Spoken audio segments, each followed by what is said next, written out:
روزوں کا مہینہ رمضان کا مہینہ ہے، جس میں قرآن اول نازل ہوا، جو لوگوں کا رہنما ہے اور جس میں ہدایت کی کھلی نشانیاں ہیں اور جو حق و باطل کو الگ الگ کرنے والا ہے۔ تو جو کوئی تم میں سے اس مہینے میں موجود ہو چاہیے کہ پورے مہینے کے روزے رکھے، اور جو بیمار ہو یا سفر میں ہو تو دوسرے دنوں میں روزے رکھ کر ان کا شمار پورا کر لے۔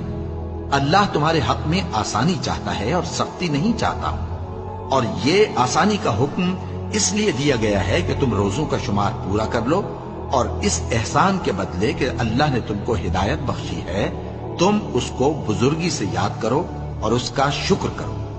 اور اے پیغمبر، جب تم سے میرے بندے میرے بارے میں دریافت کریں تو انہیں معلوم ہو کہ میں تو تمہارے پاس ہی ہوں۔ جب کوئی پکارنے والا مجھے پکارتا ہے تو میں اس کی دعا قبول کرتا ہوں۔ تو ان کو چاہیے کہ میرے حکموں کو مانیں اور مجھ پر ایمان رکھیں تاکہ نیک رستہ پائیں۔